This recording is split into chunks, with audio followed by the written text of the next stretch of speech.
Je vous salue respectueusement. Comme promis, je veux donner cet enseignement-là sur ce qu'est la vérité. Pas sur la spéculation intellectuelle des philosophes, mais à la lumière de la spiritualité. Voilà. Ce qu'est la vérité. Alors, il faut dire que, en réalité, ce que les gens voient comme étant la vérité de façon ordinaire, ce sont les réalités qu'ils constatent. Les réalités qu'ils constatent et qui sont liées aussi à la logique.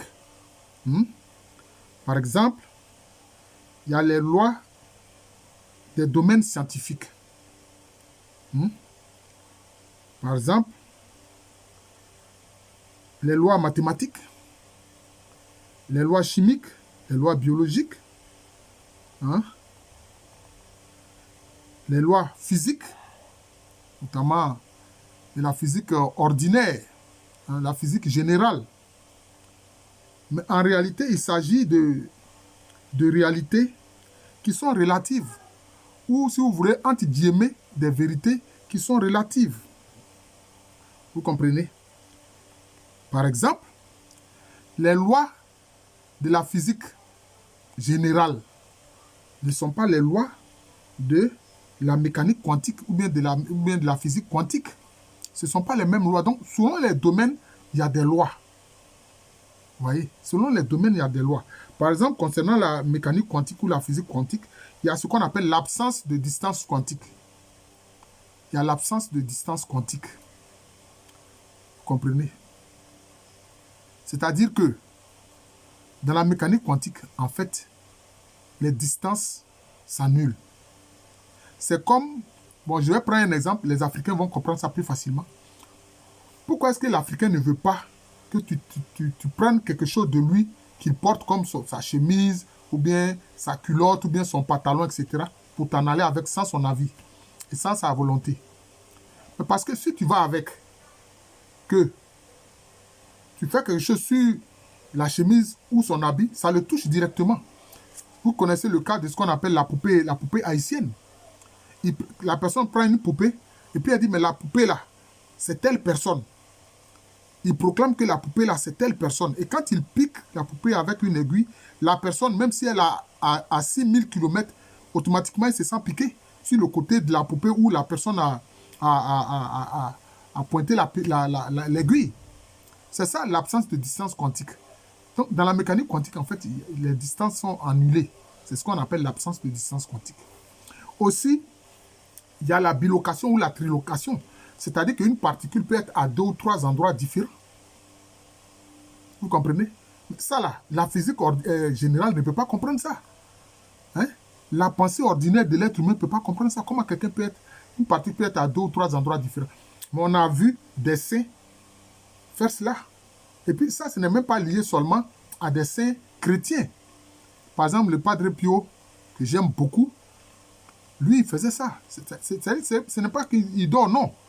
Il peut être à 2 ou 3 endroits différents au même moment. Mais les particules font ça. Dans la mécanique quantique, les particules font ça. Voilà. Et encore l'une des lois de la mécanique quantique dit quoi? C'est quand tu regardes une chose qu'elle existe. C'est quand tu regardes une personne qu'elle existe. Si tu regardes la lune, alors elle existe. Si tu regardes le soleil, alors il existe. Fais attention que le soleil ne brille pas tes yeux. Vous voyez? Quand tu regardes une personne, elle existe. C'est comme ça. Donc, c'est le regard de l'observateur qui fait exister l'objet regardé ou la personne observée ou regardée. Vous comprenez? Donc, vous voyez, donc la question de la vérité est relative pour ce qui concerne les choses de la création que nous pouvons avoir, les lois, etc.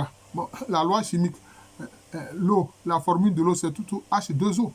Un atome d'hydrogène et 2 atomes d'oxygène. Bon, voilà, donc, bon, c'est une loi. Mais, quand Jésus a dit à Ponce Pilate que je suis venu dans ce monde pour rendre témoignage à la vérité. Et puis, Pilate, qui est un Romain, Sans doute, bon, peut-être il a lu des œuvres grecques, etc. Des Grecs, des penseurs grecs, il a dit, mais qu'est-ce que la vérité? Qu'est-ce que la vérité?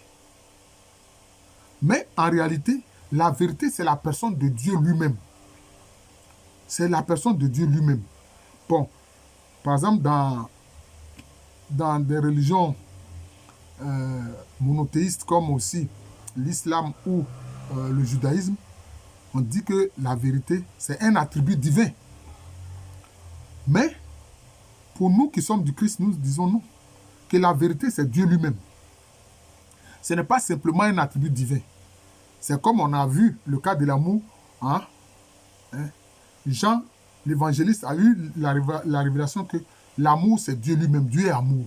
Mais la même chose, Dieu est vérité. C'est pour ça que Jésus a dit, je suis le chemin, la vérité et la vie. Donc, il est la vérité. Hein? Jésus est la vérité. Donc, la vérité, c'est la personne même de Dieu. C'est la personne de Jésus-Christ. C'est ce qu'il faut comprendre. Donc, la vérité est la personne même de Dieu. Voilà. C'est la personne même de Dieu. C'est pour ça que, concernant les miracles qui viennent de Dieu, mais ce sont des miracles qui remettent en cause tout ce que nous pouvons savoir, hein, des réalités physiques, des réalités mentales, intellectuelles. Regardez, il y a eu le cas, par exemple, d'un cas bien documenté en Italie, hein, d'une grand-mère, sa fille est née sans pupille. Donc, elle est née aveugle. Sans la pupille, on ne peut pas voir. C'est la pupille, là, c'est le petit élément noir qui est toujours au centre de l'œil, là. C'est sur la pupille que la lumière vient se refléter et qui permet de voir. La petite, elle est née sans pupille, donc elle ne peut pas voir. Ce n'est pas possible. Mais la grand-mère, remplie de foi, elle a envoyé sa petite fille voir le Padre Pio. Hein, à San Giovanni de Rotondo, où il était. Saint Pio de Pietrelcina. Et puis, elle a demandé au Padre Pio de prier pour sa fille, pour sa petite fille. Le Padre Pio dit, ok, je le ferai. Et c'est ce qu'il a fait. Mais quand ils étaient de retour, quand elle s'était de retour, parce que c'est la grand-mère et sa petite fille, dans le train, tout d'un coup, arrivé quelque part, elle dit à sa grand-mère, mais je vois de l'eau. Oh, parce qu'il y a un moment, il y a un endroit où le train passe non loin de l'océan. Elle dit, je vois l'eau, je vois l'eau. En fait, c'est l'océan, elle voyait. Elle voyait l'océan. Et puis, au final, elle allait voir, la grand-mère a pris sa petite fille, elle allait voir un ophtalmologue. Et la petite fille voyait parfaitement, mais avec l'absence de pupille. Mais l'ophtalmologue, il pouvait devenir fou. Il dit, on ne peut pas voir sans pupille. Mais la petite, elle n'a pas de pupille et puis elle voit. Voilà la vérité de Dieu. Ça, c'est un exemple de la vérité de Dieu que je vous donne. Voilà. Regardez par exemple, quand quelqu'un décède, quelques heures après, il y a la raideur cadavérique. Et puis quelques jours après, on sent, il y a la putréfaction, ce qu'on appelle la corruption du corps. Mais dans les évangiles, on a vu. Des gens, ceux qui veulent douter, ça c'est leur affaire. Mais je vous ai parlé du cas concret de la pupille. Le Christ, il a réveillé de la mort son ami Lazare, qui était mis au tombeau, hein, depuis 4 jours. Donc, d'ailleurs, même sa sœur Marthe a dit, mais Seigneur, il sent déjà. Et le Christ a dit, mais ne t'es pas juste que si tu crois, tu verras. Hein, ce que Dieu fait. Tu verras ce que Dieu fait. En fait, c'est ça. Tu verras la gloire de Dieu, mais tu verras ce que Dieu fait. Parce que Dieu, c'est lui qui a fait la création, il a mis des lois dans la création, mais lui, il est au-dessus des lois de la création, il est au-dessus de la création. C'est ce qu'il faut comprendre. Donc, quand il dit que tu verras la gloire de Dieu, ça veut dire que tu verras ce que Dieu fait. Voilà. Parce que lui, il est la vérité. Ce qu'il décide là, c'est ça qui est la vérité. Ce qu'il veut, c'est ça qui est la vérité. C'est comme ça. Oui, c'est ça. Donc, la vérité, c'est la personne même de Jésus. Bon, par exemple, dans l'islam, il y a les 99 noms les plus beaux d'Allah qui sont les attributs. L'attribut de la vérité, c'est Al-Haq. Al-Haq, la vérité. Al-Haq, la vérité. Donc, c'est ça. Donc, c'est cela. Donc, la vérité, pour nous, les disciples du Christ, nous savons que la vérité, c'est la personne de Jésus lui-même. C'est la personne même de Dieu. Dieu, lui, il est la vérité. C'est ça. Parce que lui, il a fait la création, il a mis des lois à l'intérieur, mais lui-même, il domine ces lois-là. Voilà. C'est lui-même, il surplombe ces lois. Il surplombe ces lois, il est au-dessus de ces lois. Et dans la création, il fait ce qu'il veut. Voilà. C'est comme ça. Il fait ce qu'il veut. Et ce qu'il dit, c'est ça qui est vrai. Ce qu'il fait, c'est ça qui est vrai. Ce qu'il pense, c'est ça qui est vrai. Et c'est ça qui est la vérité. Voilà.